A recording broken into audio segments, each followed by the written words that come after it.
తెలుసుకోవాల్సింది. సాధారణంగా పైపైన వేదాంతం చదివిన వాళ్ళు తెలిసిన వాళ్ళు ఒక మాట అంటారు ఏంటంటే, కర్మలు లంపటాల వైపు తీసుకువెళ్తాయి గనక కర్మ మార్గం అంత ఉత్కృష్టం కాదు. అదేవిధంగా పూజలు, పునస్కారాలు, ఉపాసనలు ఇవి క్రమముక్తినిస్తాయే తప్ప జీవన్ముక్తిని గనక అది కూడా గొప్పది కాదు. వీటన్నిటికంటే బ్రహ్మజ్ఞానమే గొప్పది. ఈ మాట వింటూ ఉంటాం. సత్కర్మలు చేసేవాళ్ళు, భక్తులు ఈ మాటలు విని కొంచెం అయోమయం, ఆందోళనకు కూడా గురి అవుతూ ఉంటారు. ఆ జ్ఞానం గొప్పదేమో మాకు అందట్లేదని, పైగా ఇవి గొప్పది కాదు కదా, ఇవి వదులుకోలేకపోతున్నాం అనుకునేటువంటి సందిగ్ధంలో ఉంటారు. ఇలాంటి సందిగ్ధం, అయోమయం కలి ప్రభావాలు కలుగుతుంటాయి. అందుకే గురువు ప్రధానంగా చేయవలసిన పని ఏమిటంటే సత్కర్మను ఆచరింపజేయాలి. ఇది ప్రధానం. ఎందుకంటే ఈ శరీరమే కర్మ శరీరం. ఈ కర్మ శరీరం కర్మ వల్ల ప్రాప్తమైంది. కర్మల వల్ల మళ్ళీ శరీరాలు రాకుండా ఉండాలంటే ఉన్న శరీరంతో ఏ కర్మ చేస్తే మళ్ళీ జన్మ పరంపరల్లో పడమో అలాంటి కర్మను ఆచరించాలి. అదేవిధంగా ఉపాసన అనేది లేకపోతే ఈశ్వరానుగ్రహం దొరకదు. ఈశ్వరానుగ్రహం లేకపోతే అద్వైత వాసన కూడా లేదు, జ్ఞానం లభించదు అని పెద్దలు నిర్ధారణ చేశారు. అందుకే ఉపనిషత్తు కూడా ముముక్షుర్వై శరణమహం ప్రపద్యే అని ఈశ్వర శరణాగతిని బోధిస్తున్నది. ఆ శరణాగతి సిద్ధించాలంటే ఉపాసన ఉండాలి. ఇప్పుడు గురువు ఏం చేశారంటే లంపటాలకు తీసుకువెళ్లే కర్మలను బోధిస్తాడా, లేకపోతే ఇహలోక పరలోక సుఖాల కోసం ప్రాధేయపడేటువంటి ఉపాసనలు బోధిస్తాడా అంటే ఈశ్వరార్పణంతో కూడిన కర్మను చేయమని సద్గురువు ప్రేరేపిస్తాడు. అందుకే సత్కర్మలు ఆచరించాలి, అది ఈశ్వరార్పణ బుద్ధితో చేయాలి. ఈశ్వరార్పణ బుద్ధితో చేసినటువంటి సత్కర్మ జన్మ కర్మ పరంపరలోకి తీసుకువెళ్ళదు. కనుక ప్రతివారు సత్కర్మను ఆచరించాలి, అది ఈశ్వరార్పణ బుద్ధితో ఆచరించాలి. ఇది కర్మకు ఉండవలసిన లక్షణం. రెండవది ఉపాసనకు ఉండవలసిన లక్షణం భక్తి.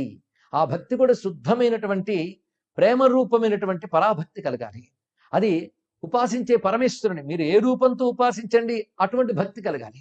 ఈ భక్తి కలిగి ఉంటూ విచారణా మార్గమైనటువంటి జ్ఞానంపై అవగాహన ఉన్నట్లయితే ఒకే పరబ్రహ్మమును మేము ఫలానా అభీష్టముగా ఉపాసిస్తున్నాం కానీ ఆ పరబ్రహ్మము దాల్చిన సర్వ ఉపాస్య రూపములు కూడా సమానమైన భావం కలుగుతుంది. అందుకే ఆ జ్ఞాన సంస్కారం కలిగినటువంటి ఉపాసన కలగాలి. ఆ ఉపాసనలో భక్తి ఉండాలి, శుద్ధ భక్తి ఉండాలి. అంతేగాని నేను ఫలానా మంత్రం చేశాను, దానివల్ల ఫలానా సిద్ధులు ఉంటాయి, ఈ మంత్రశక్తి నాలో వచ్చింది, నేను గొప్పవాడిని అహంకారం పెంచి ఉపాసన కాదు. అహంకారాన్ని కరిగించే ఉపాసన కావాలి. కనుక ఉపాసనలో భగవంతుని యొక్క సగుణ రూపాన్ని ధ్యానిస్తూ ఉన్నటువంటి తత్వము, అదేవిధంగా సగుణ రూప అనుసంధానంతో పాటు నిర్గుణతత్వ స్ఫురణ కూడా కలిగి ఉన్నటువంటి ఉపాసన కూడా ఉన్నది. అటువంటి ఉపాసన విద్య శ్రీ విద్య. అందుకే ఉపాసనకి ఆ సద్భక్తి కలగాలి, కర్మకి ఈశ్వరార్పణ బుద్ధి కలిగాలి. అటువంటి ఈశ్వరార్పణ పూర్వకమైనటువంటి కర్మ, సద్భక్తితో కూడినటువంటి ఉపాసన, ఈ రెండూ కూడా మనకి భగవద్ అనుభవాన్ని ఇస్తాయి. భగవద్ అనుభవాన్ని, ఈ భగవద్ అనుభవాన్ని వేదాంత భాషలో బ్రహ్మానుభూతి అంటారు, లేదా ఆత్మానుభూతి అని కూడా అనొచ్చు. ఆత్మ అన్నా బ్రహ్మమన్నా భగవంతుడన్నా చెప్పబడుతున్నది ఒకటే పరమేశ్వర తత్వం. అది అనుభవానికి రావాలి. ఈ అనుభవానికి పేరే జ్ఞానం. జ్ఞానం అనేది అనుభవం అని అర్థం. భగవద్ అనుభూతికి మరొక పేరే జ్ఞానం. జ్ఞానాదేవి కైవల్యం అంటే అర్థం ఏంటంటే ఆ పరమాత్మ అనుభూతికి రావడమే మోక్షం అని అర్థం.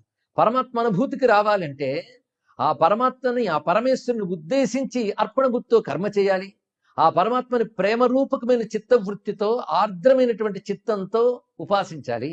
ఈ రెండు మనకు భగవద్ అనుభూతినిస్తాయి. అందుకే ఆ ఈశ్వరానుభూతి లభించడానికి అర్పణ బుద్ధితో కూడిన కర్మ, భక్తితో కూడిన ఉపాసన మనం ప్రధానంగా అనుసంధానం చేయాలి.